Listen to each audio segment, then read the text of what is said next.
If you're checking the updates emerging from Switzerland at this moment, you ought to take a seat. You must realize that the world you arose in today has vanished. The layout of worldwide authority has just been torn apart, and the United States of America is positioned on the incorrect side of the divide. For almost 100 years, U.S. presidents have depended on one absolute, unshakable fact. They figured that no matter what occurred globally, no matter how dire situations became, the United States was the undisputed sun at the core of the geopolitical solar system. They figured that the rules-based international order was an enduring aspect of existence. Donald Trump wagered his whole presidency on that belief. He assumed he could menace the world with tariffs, break down global pacts, demean his allies, and wield the American economy as a tool of widespread pressure. He assumed he could press Canada, insisting on full capitulation, and that Ottawa would just lower its head and yield since they had no alternatives. But today, the mirage has crumbled. In a speech at the World Economic Forum in Davos that has left Washington totally stunned, Canadian Prime Minister Mark Carney didn't merely unveil a new approach. He unveiled a geopolitical tremor. He advanced to the lectern and presented the funeral speech for the American century. In the following few minutes, I am going to reveal to you precisely how Mark Carney masterminded the most monumental diplomatic and economic triumph of our era. I am going to reveal how a man who once led the Bank of England utilized the planet's largest platform to snatch the global economy straight from beneath Donald Trump's grasp. I'm going to explain the precise financial tools that are poised to cause the US dollar to suffer losses. And most critically, I am going to explain to you precisely how much this disastrous lapse in American leadership will cost you individually. Because there's no error, you are observing history transform in real time. To grasp the pure enormity of what has just transpired, you need to examine what Trump compelled Canada to endure and why Ottawa ultimately broke free. For months, Trump has been functioning under the illusion that America first means all others submit. He applied punishing tariffs on Canadian products. He warned of taxing Canadian energy. He turned financial systems into weapons. He managed the biggest, most interconnected bilateral trade partnership on the planet like an inexpensive property bargain. He pushed Canada against the wall. He informed them, "You depend on us to endure." But he overlooked who occupies the Prime Minister's seat in Ottawa. Mark Carney is not a standard politician. He doesn't have fits on social media. He doesn't lead by ego. He leads by calculations, frameworks, and extensive institutional ties. He knows the inner workings of the global financial network better than any living person. When Carney mounted the stage in Davos, the venue was filled with the most influential billionaires, CEOs, and leaders of nations on earth. They anticipated the typical diplomatic niceties. They anticipated Canada to gripe about Trump, but eventually indicate they were ready to bargain. Instead, Carney unleashed an explosion. He surveyed the global elite and asserted that the post-Cold War period of American dominance had suffered a break, not a changeover. He courageously pointed out the duplicity of major powers like the United States employing economic integration as a weapon, employing tariffs as influence, and viewing global supply chains as weaknesses to exploit. And then he applied a metaphor that fully dismantled the enchantment Donald Trump had imposed on the global economy. Carney cited a renowned essay by the Czech dissident Václav Havel about a modest greengrocer existing under an oppressive authoritarian system. Every morning, the greengrocer displays a propaganda sign in his window that says, "Workers of the world unite." He doesn't accept it. Nobody accepts it, but he displays the sign there anyway to evade issues, to show obedience, to fit in. Carney gazed right into the cameras and stated that for years, middle powers like Canada had been displaying the sign in the window. They had been engaging in the agreeable myth that the United States was a trustworthy, rules-based collaborator. They had tolerated subordination disguised as shared advantage. And then, with the entire world observing, Carney declared that Canada was removing the sign. He proclaimed the conclusion of the agreeable myth and the onset of a stark truth. He declared that middle powers truly possess the ability to cease feigning, to identify truth, and to develop their own power by collaborating. He expressed straightforwardly and dispassionately, "You cannot exist within the falsehood of shared advantage via integration when integration turns into the basis of your subordination." Donald Trump desired obedience. Mark Carney just delivered him an uprising. And it wasn't simply a talk. It was the rollout of a meticulously organized, ruinous economic assault. Let's examine the immense pile of confirmations that are surfacing across the news feeds right now, because the capital redistribution is astounding and it is fully intended to sidestep the United States. The first enormous confirmation is the drastic overhaul of worldwide defense expenditures. For decades, the United States defense sector has completely ruled the world. If you sought advanced fighter jets, radar systems, or military equipment, you acquired American. But Carney just overturned the game. He revealed a $180 billion defense industrial plan for Canada.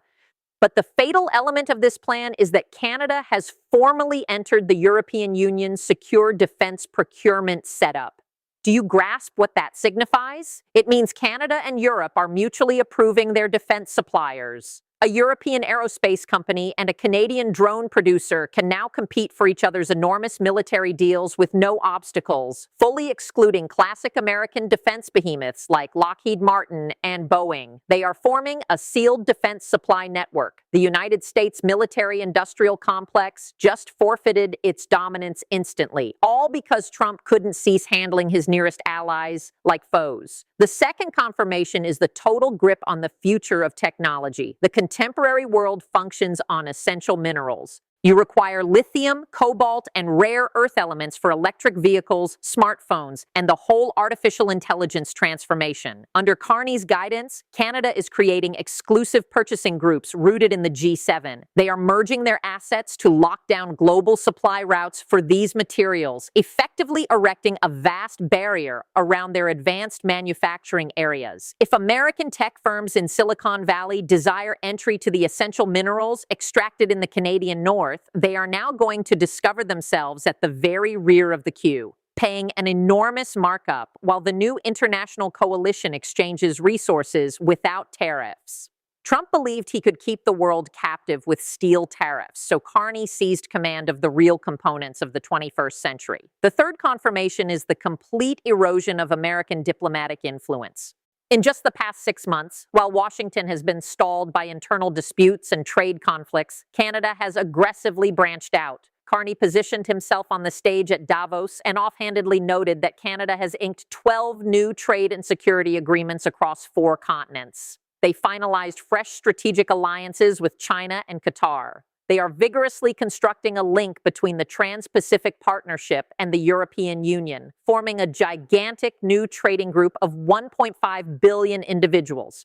Every single time Trump attempts to erect a barrier, Carney merely constructs a link directly above it, linking the remainder of the world and leaving the United States isolated in obscurity. He terms it variable geometry, various coalitions for various matters based on shared principles and concerns. It is a thick, unbreakable network of partnerships that entirely cancels out American economic intimidations. This is what a true, exceptionally skilled leader appears like when forced against the wall. You must consider the painful difference between these two individuals. In Washington, you have a president who rules via disorder, dread, and profound uncertainty. He is wholly responsive. He intensifies with reckless warnings, presuming that pure American scale will ultimately compel everyone to yield. He handles geopolitics like a reality program where he must be the most vocal presence in the space. In Ottawa, you have a prime minister who doesn't elevate his tone. He functions with the chilly, deadly accuracy of a ledger. He doesn't confront Trump on Trump's grounds. He merely modifies the calculations of the whole global economy so that Trump's warnings become calculationally meaningless. Carney is not reacting from fury. He is reacting from a deep practical necessity to shield his country from an erratic, unstable neighbor. But you must grasp how this enormous elevated geopolitical strategy contest is going to forcefully collide with your daily existence because you are the one who will foot the bill for Trump's ruinous conceit. as this fresh international coalition constructs its alternate supply networks. The period of inexpensive, seamless global commerce is utterly finished. We are stepping into a period of intense economic division, and division is extraordinarily costly. When American firms are abruptly barred from the fresh global acquisition systems, when they must rush to locate new providers for vehicle components, electronics, and basic materials, because the former Canadian paths are obstructed by mutual tariffs and fresh international coalitions, the expense of manufacturing is going to surge dramatically. And businesses do not take on those expenses. They transfer every last cent of them straight to you. Consider entering a car showroom next month. The profoundly interconnected North American vehicle supply network, where components once traversed the border multiple times before a vehicle was completed, is presently being dismantled. Automakers cannot assemble cars without those components. You are going to observe vacant spaces. You are going to observe huge price increases. A typical pickup truck might experience its cost leap by thousands of dollars instantly just because Donald Trump chose to act like a bully at the Canadian frontier. Consider heading to the supermarket. The expense of farm imports, the expense of the wrapping, the expense of the energy needed to transport those items, all of it is going to surge as the US dollar forfeits its unchallenged supremacy and inflation returns fiercely. The tariffs Trump enforces are basically an enormous concealed tax hike on the American middle class. It is a financial load placed directly on your back to support a botched political tactic. And consider your retirement funds. If you possess a 401k, it is substantially placed in the American Stock Exchange. But the American Stock Exchange depends on the premise of worldwide expansion and worldwide market entry. If the richest, most progressive countries on Earth just chose to form an alternate economic realm that excludes Wall Street, the extended growth estimates for American firms are going to tumble. The technology behemoths, the producers, the transport firms, they are all going to suffer a huge blow. You are going to observe your lifelong savings diminish because the President of the United States couldn't cease handling diplomacy like a pro wrestling spectacle. So what occurs afterward? We are stepping into the most hazardous, unforeseeable stage of this whole downfall.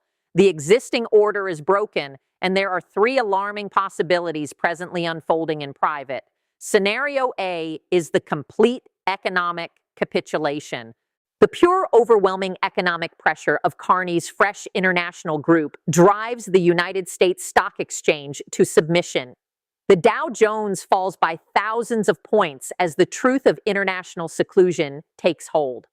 The CEOs of the biggest American companies proceed into the Oval Office and inform Trump that if he does not eliminate the tariffs and express regret, the economy will enter a prompt depression. Trump is compelled into a degrading public retreat. He withdraws the tariffs, but the harm to American trustworthiness is lasting. The world recognizes he can be defeated. Scenario B is the dictatorial intensification. Trump's ego totally rejects accepting loss. Rather than retreating, he intensifies further. He proclaims a broad national crisis. He tries to immobilize Canadian holdings in the United States. He fully arms the northern frontier, halting all business movement in a frantic effort to deprive Canada. But this activates a prompt, disastrous worldwide downturn. The associated countries formally penalize the United States. America turns into an economic outcast caught in an inflationary doom loop of its own creation.